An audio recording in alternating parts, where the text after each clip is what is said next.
Well, good afternoon or good evening, depending on which USA time zone you're on, or happy Saturday morning if you're in the Pacific Rim. I am honored to have a guest that we're going to be having a fun conversation around, and I am Bruce, aka the guy in the blue shirt, and I want to give a shout out to my brand ambassador, Rever. And if you want to learn more about Rever, you can go to reverscore.com, or you can find me on LinkedIn, either under Simpler, Faster, Better or the guy in the blue shirt. I think I'm the only one. So, Susan, welcome all the way from sunny San Antonio, right? Yes, correct. All Nice to right. be here. Yeah. So, how about you just give everybody a little bit of an introduction? And I know you've got some awards recently, so perhaps we can talk about that a little bit as well. Absolutely. Sure. I appreciate that. Nice to be here, Bruce. And my name is Susan Young. I'm an entrepreneur for the past 20 years, and I've been a visibility and communications strategist, former radio news reporter, and on-air news anchor, and a publicist. So I'm all about telling stories, helping entrepreneurs now and professionals to be able to clearly and confidently tell your story so that you can close more clients and grow your impact. Right. Well, that is a great segue. And talking about clearly communicating your story, I'm going to say hi to some people if that's okay. So, Gracie Ruth Melendez, who you know, and Maria Russo and Ellen Bergen. They're loyal followers for me. So welcome. And yeah, they're also good storytellers as well. So I'm intrigued at the art of storytelling. I'm trying to get better at it for sure. So what are some of the stories that you've been able to tell about your own journey, Susan? Oh, it's endless, really. I mean, life is a whole story. So, I speak, I do a lot of public speaking. Obviously, right now with COVID, things are different, do webinars and programs like this online. But there's, everything is about a story. Stories, if you think about it, there are, when your first childhood memories, you're 3, 4, 5 years old, you think, okay, here I am in my pajamas, just took a bath and I'm getting ready for get tucked into bed and surrounded by the people who love you the most. And what do you say? Tell me a story. And it could be, it could be a Bible story, it could be Mickey Mouse, it could be a family story, it could be, Paul Bunyan or whatever. But stories take us on emotional journeys and they connect us as human beings. And that's why they're timeless. I mean, we've been telling stories for thousands of years and they'll never go out of style. And especially now with social media, storytelling is very big in business because people want to get to know us, even though it might be a big brand. It might be Ford or, a big hospital or a foundation or something, or a small, mom and pop entrepreneur shop. But they want to know what you're about, what's behind that brand and that logo, who runs the place and what are your values? What do you like as a person, that human to human connection? Right. Yeah, I love it. Human to human. Hi, Maria and Leslie. And Gracie's really good at proctoring the comments. So if I see something notable, I'll try and drop it up there. But I don't want to distract from you being able to tell a story. And if I may, my first story was my grandmother taught me how to make hot tea. And fast forward to much later in my career, I used to actually tell that story as a way of getting people to understand the power of social media. And why that story is so important is my grandmother taught my mom how to make hot tea. They both taught me how to make hot tea. And now for fun, I love to teach people how to make hot tea. So it's a great example of how a story gets promulgated down through the generations, right? Absolutely, yeah. And I had also a few of my signature stories are really about my grandparents and especially my grandma, who was a profound storyteller. And I think maybe that's where I kind of got the knack for that. But my grandma, as we called her Mama, was born in Brooklyn, New York in 1899. And she lived to be 95 years old. And she was we had such a profoundly close and wonderful relationship. And she would tell us, stories from the time we were little kids, me and my sisters, and it was funny. She told us a story once about, well, once, but it went on, years and years. We just begged her to hear the same story about our cousin Frankie. And the story goes like this, that Frankie was 10 years old, and they lived in Queens in New York. And he was just kind of walking around his neighborhood one day and saw some flowers that he thought he'd like to pick. And he went over the fence and took some flowers out of this woman's garden. Well, the woman, of course, was looking out the window, as Mom had told us. And Frankie went to jump over the fence to run away because she chased him, and just kind of yelled out the door. And Frankie tripped on the fence and he broke his foot. And so that night he was supposed to go to the circus. So here's a 10-year-old boy who goes to the circus with this big shoe, this big, and then his regular sneaker. And so every time we were at Mom and Grandpa's house, and Mama would make us lunch, we'd sit down and we'd say, "Tell us about that story about Frankie." And we were hanging on every word like we'd never heard it before. And she would always tell it just the right way. And to this day, I mean, I'm 58 years old. I don't know if it was true or not. I have no idea if that really happened. And, I said to my sisters recently, I was like, I don't even want to know. It was such a good story. And that's the magic and the connection that we can make, whether you're related to somebody or not. Well, I have a little story about Queens, which I don't think I've told anyone on LinkedIn before, but my brother-in-law, who's not with us anymore, was born in the Bronx, and he lived in Queens. And so he used to go to the car auctions there. So I was visiting one day and he said, "Hey, I need to go meet my buddy. We're going to go buy a car." So we went to pick this guy up and we went to this car auction in the middle of Queens. And I was, talk about being out of place. Oh my goodness. So I remember sitting there watching all these cars be auctioned off in this kind of lot that was all muddy, and it had, like a drive-up place where you could use the bathroom and like a place to eat sandwiches. And like everybody was like looking at me thinking, what the heck is this guy doing here in this car auction? It was a Sunday morning in Queens, so I never forgotten that story. And my brother-in-law was a big dude, fortunately, so he looked after me, made sure no harm came to me in that pretty rough environment. But anyway, so that's a sidebar. So in terms of confidence to clarity, it's interesting that I've just been through a session with a good colleague and friend of mine, Connie Medina. So what are the first couple of things that you would say to people about getting confidence and then turning that into clarity in terms of their business, Susan? Well, you really have to be to feel confident inside, and it really comes down, Bruce, to the story that we tell ourselves in our head, that imposter syndrome that many of us face, those limiting beliefs, the negative self-talk, the loop that goes 24/7. You're not good enough. Someone's going to find out about you.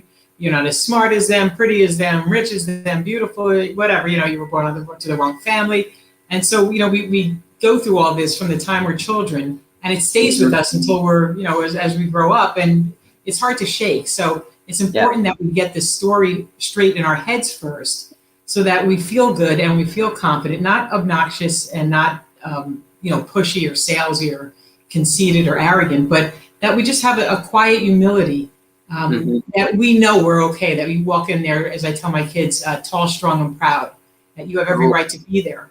And so when you have that clarity and that confidence, that quiet humility in your inside, and that's really your core, people pick up on that outside. Because if you're trying to, if you're hating on yourself all day, you can't go into the community and do a live like this, or do an Instagram Reels, or go onto TikTok or whatever, and and fake it till you make it, because people pick up on it, and people know when you're, as I say, leaking poison, or you're being a crap magnet, as I say. So, it's important to get that confidence that story straight in your head first.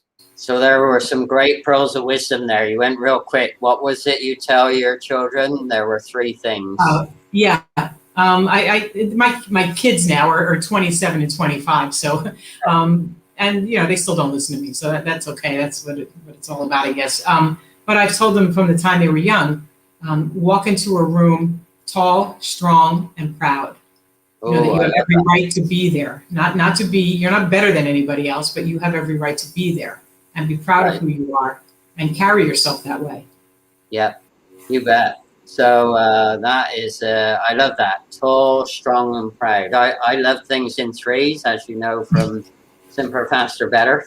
Yeah. So the TSP, I'll try and remember that one. That's awesome. Uh, so in terms of keeping that inner awareness about your confidence, and that obviously gives you inner clarity. Are there some things that you find particularly helpful? Like I know some people do affirmations, or like I have a vision board where I have my negative and positive people on the vision board to remind me about being clear and confident. So what do you do to maintain that, Susan? It is about exactly what you said about having those high levels of self-awareness. And I've been trained for the past 22 years and got certified in NLP, in neuro-linguistic programming, which you might be Right, familiar with. You know, it's a modality or methodology of that combines the interrelationship of business communication, sales, and psychology. And it's still fascinating to me after all these years of studying it and being certified in it. And it teaches us about how to reprogram our minds and how we can, you know, brainwash ourselves that we are no good, or that we're, you know, hmm, second best, or that we're not good at this, or not good at that, or we screwed this up or messed this up. But we can also brainwash ourselves in a positive way. So right, what I do to, you know, have that confidence and to, you know, especially pick myself up when we, you know, we trip up all the time. We all do, and slip sure, back a little bit. But I use self-hypnosis tapes and audio files that I use in the morning when I wake up. First thing, so my brain is clear, and as soon as I open my eyes, just turn that on for 15 minutes and listen to something similar at night before I go to sleep, so that you know, the subconscious mind works is very powerful when we go to right, sleep, and so that positive things will ruminate in my mind as I sleep, instead of having, you know, the news where, you know, there were three murders and 2 rapes and an armed robbery and COVID this and all the news. yeah, Look, I was the news. Okay, I was on the radio every day for 10 years, and I've learned over time that, you know, I can't go to sleep with all this junk ruminating and circulating in my head. That I hmm, really need to keep it, you know, to focus and have that hyper focus on what my goals are and how I want to be and what I aspire to be. So that's what I do, is I use hypnosis files, audio files. awesome. So I love that ruminating of junk. That is a pretty that Yeah. conjures up a really gutsy, deep felt feeling. Well, at least for me, anyway. So just want to say hi to a couple. Hi, Lonnie Ray, awesome. And Tines, thank you for joining. And Carmen, awesome. Awesome people joining in with the listening in. So you do that for like 15 minutes, front and back end of each day for yourself? Yeah, I do. There's a 15-minute. Well, actually, at night I use a different file that I had been using something different, but now I use one. It's like 35 minutes, but I fall asleep to it, and Oh, it's the way that it is the audio files, like with the earbuds in. So I just doze off, and I never get to the end of it. I fall asleep in like 5 minutes, but it's really powerful. And then so in the morning, go yeah, ahead. in the morning I'll listen to 15 minutes, and then I do a few affirmations, and that's it. So it's about 25 minutes in the morning. Oh, cool. Awesome. So that's kind of the confidence. What about the clarity piece? Because that's obviously the second really important. I know from my recent work, again with Connie, getting real clear around your why and your how for me was really helpful. So what do you find is super helpful on the clarity piece, Susan? Yeah, the clarity piece really comes back to my time in radio, where everything was a soundbite. And, you know, I worked in radio. I graduated college in 1984. So my kids think it was 18. Anyway, it was 1984. So, you know, there was no CNN, there was no 24/7 news cycle and talking heads. I'm an old school trained journalist. And Oh, so, okay. you know, sound bites. So everything had to be punchy and short, because, you know, I would go to a news conference, for instance, and it'd say the prosecutor, you know, would be talking to a bunch of reporters, and some of them were print, some were TV, but the print reporter would be at the same press conference covering the same triple murder that happened in New Jersey, for instance, and they wrote an article that was, the front page of the local paper, and then continued on the next page, and I told my story in 7 sentences and a 12-second soundbite, saying the prosecutor said 3 bodies were found in an apartment in Morristown on Sunday afternoon, and then just cut right over to the soundbite, to the prosecutor's 12 seconds. We found 3 bodies, 2 men and a woman in the kitchen. They were all stabbed to death. That was it. So everything was a flashy, quick soundbite. And so that's, continue, especially now with everybody's attention is so distracting and all over the place. It's important to speak in sound bites so that it's punchy, it's easy to understand. It's important to write to express and not to impress. Nobody's going to find a dictionary or try to figure out what you mean. Either you get it or you don't. It's that simple. So be crystal clear so there's no room for ambiguity or confusion. Because if you're trying to sell something, confusion equals 0. You get nothing. So you just want to be crystal clear, on point, and on message. Right. Well, talking about you being a journalist, Lonnie Ray actually helps authors. And so if you're not connected to Lonnie Ray, you can see her in the comments after. That might be a interesting connection for you, and you can talk all things authorship, I'm sure, from your prior experiences. Yeah. So what if somebody's not used to doing the same bite thing, what is it that might be a helpful exercise that they could do, Susan, or what would you recommend? Yeah, I teach a lot of online courses and coach a lot of folks about the agony of delete, about how to get rid of those extra words and the words that don't add to your story. And so we have introductions and a program called Story Magnets that I run and private coaching on how to clean up those empty words and just really have the words that are going to click. We always want to focus on the outcomes that we get for people, whether you're an entrepreneur or you work for a company, but you want to, people tend to talk about themselves. What do I do? So it's like, no, I talk about what are the results that I get for people, because look, nobody cares about you. And no offense, they don't care about me either. They care about themselves. What's keeping them up at night? How can we solve their challenge? And so I would say, it's all about BS. Be the solution. Be the solution. So they have the pain or the boo-boo, and you, as the solution, have the magic Band-Aid or the pill that's going to make them feel better. So how do you do that? They don't care about how you do it, actually. They care about the result that you're going to get for people. So you talk about the outcomes that that are going to that people who have your satisfied clients, what do they say about you, as a result of the work that you've done for them? So I say, for instance, people want to have more visibility, credibility, and impact. They want to speak with confidence, speak with clarity, and what do they want? They want to close more clients. They want to make more money. They want to have more business. That's it. Right. It's not about, I went to school here, I did this, I did that. They don't care about that. They just want to know, can I solve their problem? Can I show them how to speak in sound bites? Yes, you can. Get rid of the clutter, get rid of the empty words, turn the camera around. Okay, don't focus on you, but turn the lens out there and focus on them, and you'll be able to do it.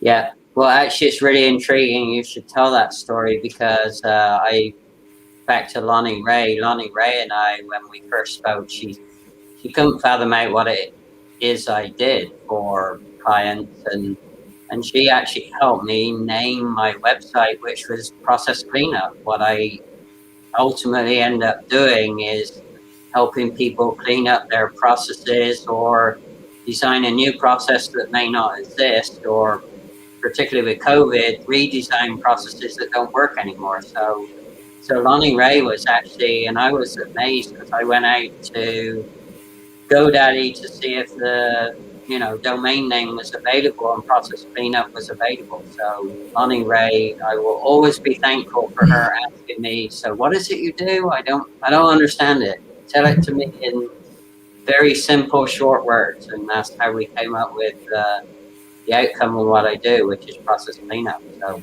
thank you, Lonnie Ray. It's full circle. Almost a year later, and we've come full circle. So you gotta love that when the story comes in loops, right? So with the changes, obviously, a lot of people, like yourself, I'm used to networking in person and delivering my solutions to people in person. So what have you found are the differences for you, Susan, in doing that more virtually now? Yeah, it's interesting that I'm grateful that before COVID hit, I was already getting my online courses and coaching. Everything was pretty much set up, with Right. technology and everything. But the last time I spoke to a live audience was at Penn State University in March of Uh-huh. 2020. And I remember flying back from Pennsylvania to San Antonio.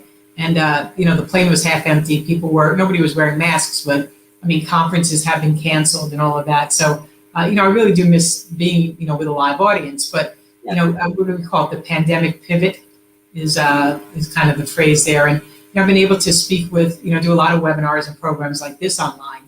And so many folks that I've met and who, I have a Facebook group called Communication Nation.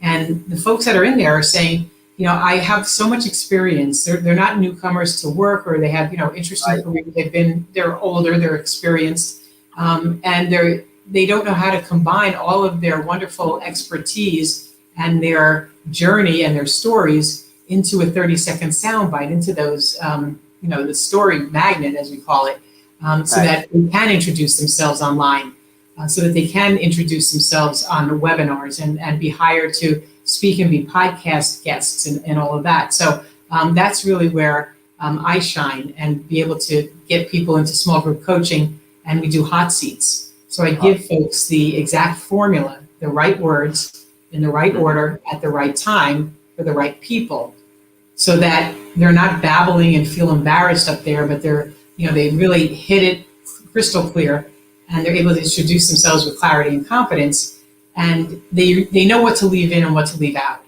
So Right. that's really critical for these 30-second or 1-minute introductions. Like when somebody says, tell me about yourself, you need more than just a 30-second elevator pitch. What do you say? That's where I use a Mad Libs kind of template that, fill in the blank kind of thing. And it works like magic. And that's really my jam. So I've been enjoying this. I mean, obviously not enjoying the pandemic and all the horrible things that are going on in the world these days. But it's been wonderful really to see so many people be able to pivot and be willing to go online and to learn some new things and learn new ways to communicate, learn new ways to run their businesses, and to be successful and to keep a positive attitude and mindset even when things are difficult. Yeah. So I heard there the kind of magic magnet, and I can fully understand everyone's piece of that, because I've been doing what I do for 48 years, and trying to condense 48 years of life experiences into some significant statements that either get people's attention or talk to the problem or the solution that you can solve for them is, for me, that's a constant battle. That's a daily posting. How do I make it relevant, and how do I make it more about what I can do for people and not about where I've been, right? And so to me, that's always the challenge, is the balance between showing your knowledge and experience so people know that you know what you're doing, but actually delivering a message that helps them understand the solution to a problem that they might have at any given moment. So Exactly. And one thing that I would add here, Bruce, is that, people are concerned about positioning themselves as the expert in their field. And the folks that I talk to, people like Lonnie, like Gracie Ruth, and, people who are on here who have a lot of experience, yeah, they're a little shy, or they're reluctant to say, I am an expert. And so, how do you become that go-to?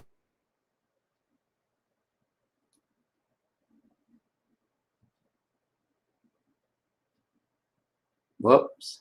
All right, Susan, I'm not sure if you can hear me, but you might need to disconnect and come back on. Let me try for you. Let me see. Susan? Okay, I'm going to wait a few minutes here, so I'm not sure if I'm still live streaming. If somebody could give me the thumbs up, I will say hello to a couple of people. And that is, hi, Shanna. Thank you for jumping on, and Gracie for all the comments and help here. Lonnie Ray, good to see you again. And I didn't realize that you and Susan knew each other. Again, Susan's just going to hop off and try and hop back in here. Hi, Wendy. Good to see you again. And Collier, welcome. Collier Ward, hi. Old connection from way back when in Texas. So again, I'm going to give it just a couple of minutes here to see if Susan can possibly join us. If not, then I will have to do a little wrap up. Hey, the joys of doing live streaming, right? I've talked to people about it before. You never know what you're going to get, and you never know the circumstances that you're going to find yourself in. So here we are. I've lost Susan into the technophobe somewhere.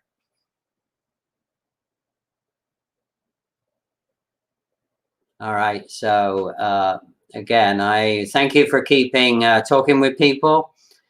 Yeah, technology. That's right, Leslie, doesn't it? It's such a joy and it's such a curse all at the same time. Yeah, so Gracie, Collier Ward and I go way, way back to my old in-person networking days in Texas. And so it's good to see him here. And Shanna is hashtag BFAB. I see you've been posting a bunch again, Shanna, and I hope your group is going well for the ladies out there. Yes, to chocolate technology. That's right. I wish I had some chocolate. That would be helpful, right now. Yes, we did lose Susan. So thank you, Gracie, for letting people know. And I wasn't prepared for this. So, you know, Susan was actually talking about, you know, making sure that you're able to adapt and pivot to certain things. And I'm doing that right now. I'm just riding the moment to see if Susan can come back and join us, and just talking my way through it. Yes, think about BFAB. I know I've seen your post this week, Shanna, so thank you for doing that. And I know Wendy, I was talking to you earlier this week about your situation with your product. I hope your product launch is going well. And if you need any additional help on that, then just let us know. All right, so I am probably going to call this. Hi, Lonnie. What type of podcast? So this is StreamYard. So StreamYard is the good thing about StreamYard is it's extremely easy to set up when you're new. It is very finicky. So as we're finding out, sometimes it will disconnect without any knowledge or notice, and then it's pretty difficult to reconnect. So yeah, StreamYard it is for me. And I don't think it's operator error this time. It's happened before where I've clicked the wrong buttons and honked it up, but I'm pretty certain we've lost the internet on Susan's side. So thank you so much, everybody, for joining. I'm actually going to call it, and I will go back in and answer any questions and comments, and I will make sure that Susan has the recording here so that she can do the same. And I wish you all a very fabulous, safe Friday evening. And to our friends over in the Pacific Rim, have a wonderful, safe Saturday in all that you do. And good night for now. Bye, everybody.